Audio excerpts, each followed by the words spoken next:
So guys, for today's video natin, ipapakita ko sa inyo kung paano mag-transfer ng inyong pera to your savings account sa inyong mga bangko like BDO, BPI. So dito guys, ang una natin gagawin, isa ko kasi itong account for GCash. Meron ako dito na naghulog ng pera. So click natin si GCash. Yan.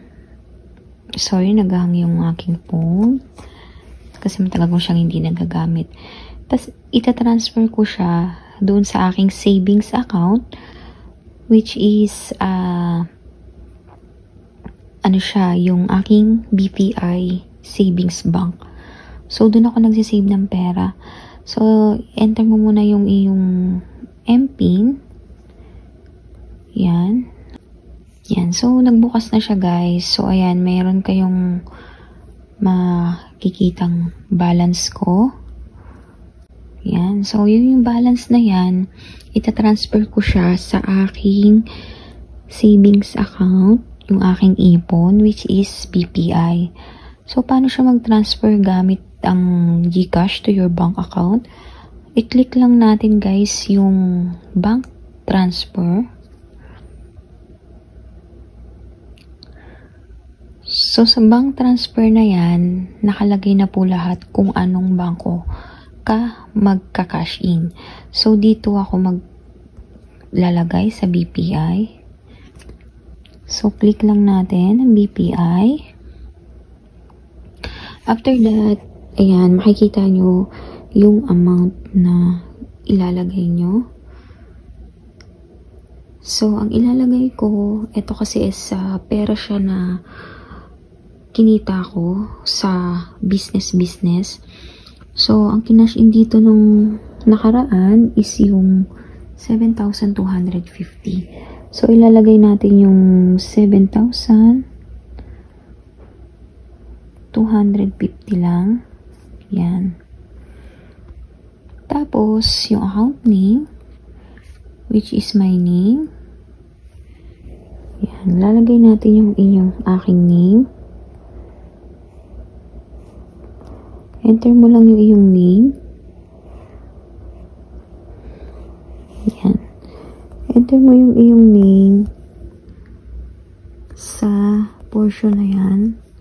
Yung pangalan, nakapangalan na sa ano.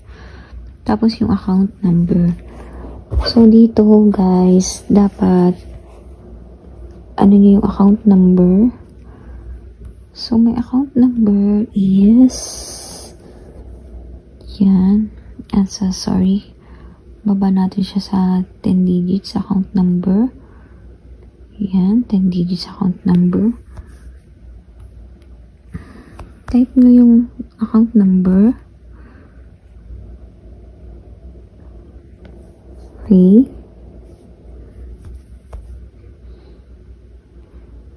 Zero 5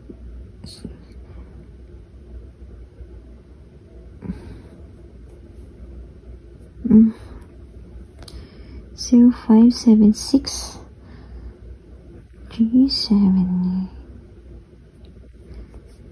Yan. So, nangungusak yan sa inyo yan kung maglalagay kayo ng email address.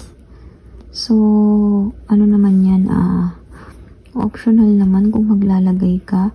Pero ako kasi, lagi ako naglalagay para in case na kailangan mo siya for future reference, may maipapakita ka, diba?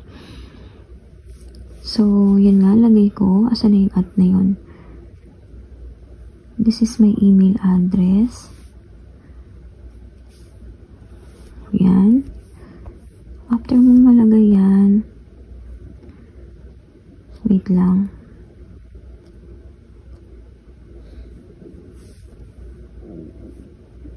Kompletuhin mo muna yung email address.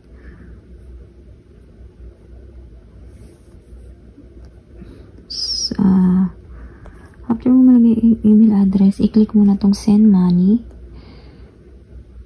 Send money. Tapos ayun nakalagay, you are about to pay 700-250 sa BPI Family Savings Banks. Yung pangalan mo, account number, send to receipt. Tapos, i-confirm mo lang Okay? Once na ma-confirm mo yan, click mo yung okay. Click natin yung okay. Tapos kung mapapansin nyo, nag-text na sa'yo. Tapos, nabawasan na yung balance doon. Ibig sabihin, napasa na siya sa iyong savings account. Ngayon, kung pupuntahan mo siya, pwede mo naman siya i-log out. Ito lang ang kinagandahan sa GCash kasi meron na siyang automatic na nagte-text. So, tingnan natin yung text na nanggaling sa GCash na naipasa mo na yung pera. Bira ko lang gamitin tong tablet na to, so hindi ako familiar sa mga application niya yan.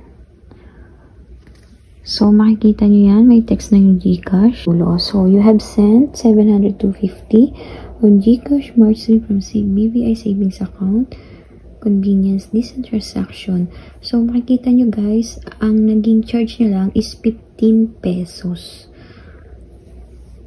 Murang-mura lang guys. So, bali, ganun nga lang po kadali guys kung paano mag-transfer ng inyong GCash cash to your savings account. So, yan.